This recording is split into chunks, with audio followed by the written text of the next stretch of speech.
पांढरी गावामध्ये हे जे प्रकरण घडलं, डॉक्टर बाबासाहेब आंबेडकरांची कमान पाडावी, तर हे प्रकरण तुमच्या कानावर आल्यानंतर तुम्ही काय तिथे ॲक्शन घेतली आणि समाजाला कशा प्रकारे मदत केली? सर्वांना प्रथम क्रांतिकारी जय भीम. मित्रहो, पांढरी हे गाव अंजनगाव सुर्जीमध्ये येतं आणि अंजनगाव सुर्जीमध्ये ग्रामपंचायतीने 2020मध्ये एक ठराव घेतला.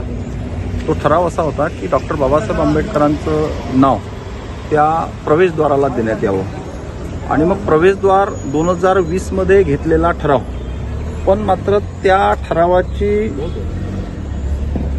ठराव घेतल्यानंतर त्याची समोरची जी पायरी असतं ती ग्रामपंचायतनं घ्यायची असतं.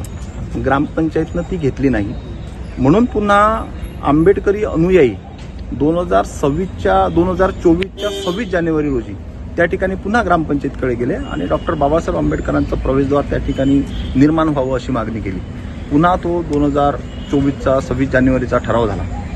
हे दोन ठराव असताना ग्रामपंचायतनं त्या प्रवेशद्वाराची सुरुवात करायला पाहिजे होती, परंतु ती सुरुवात केली नाही. मग आंबेडकरी अनुयायी एकत्र झाले आणि आंबेडकरी अनुयायांनी बाबासाहेब आंबेडकरांचं एक भव्य असं द्वार त्या ठिकाणी निर्माण केलं.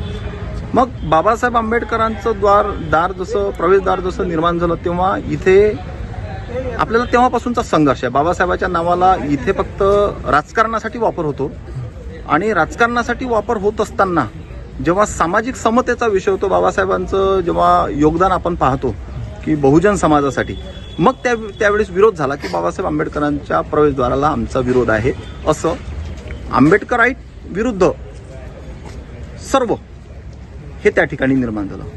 आम्हाला ते समजलं. आम्ही त्या ठिकाणी गेलो.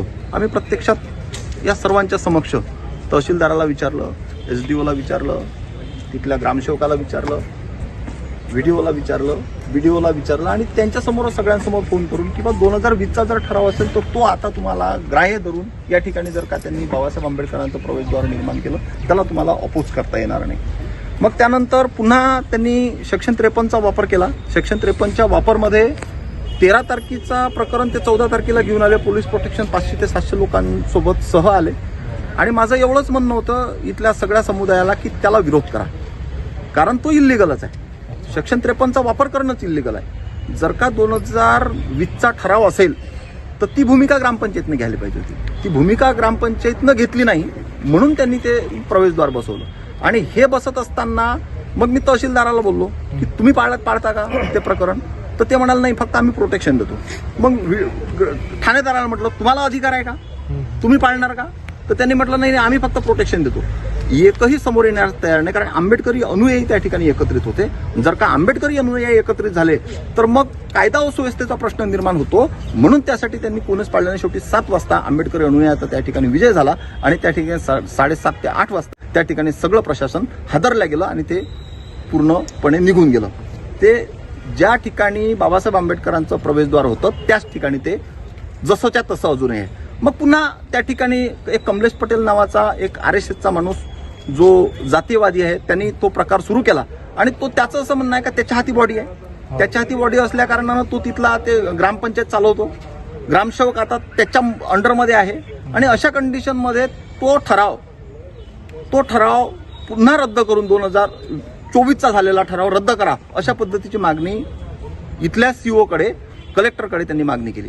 माझा प्रश्न असा आहे, कायद्याच्या दृष्टिकोनातून 2020चा झालेला ठराव हा रद्द करताच येत नाही, कारण तो 2020ला जो ठराव घेतला तो तेव्हाच्या ऑथॉरिटीनं घेतला, तेव्हाच्या सरपंच उपसरपंचाच्या बॉडीनं घेतला. आता तो ठराव जर का कायम असेल तर इथल्या आताच्या त्या ग्रामसेवकाला तो ठराव नाकारण्याचा अधिकार नाही. मग राहिला आमसभा घेण्याचा, ग्रामसभा घेण्याचा, ग्रामसभेचा अधिकार आता यांना नाहीच मुळात. याला कारण असं आहे, मेजॉरिटी विरुद्ध मायनॉरिटी तसं करता येणार नाही. जर का त्या गावात एखाद्या वेळेस मेजॉरिटी त्यांची असेल आणि मायनॉरिटीत आम्ही असेल, मग तो त्यांचा ठराव रद्द करण्याचा ठराव तो त्यांचा मंजूर होईल, असं आम्ही बिलकुल चालू देणार नाही. उभं महाराष्ट्र भडकेल. बाबासाहेबांच्या नावासाठी पूर्ण महाराष्ट्र भडकेल. प्रशासनानं ऐकावं आणि या ठिकाणी तो जो वाद आहे, ज्या COनं परवानगी दिली त्या जागी डॉक्टर बाबासाहेब आंबेडकरांचं प्रवेशद्वार निर्माण व्हावं, अन्यथा अमरावती जिल्हा भडकल्याशिवाय राहणार नाही.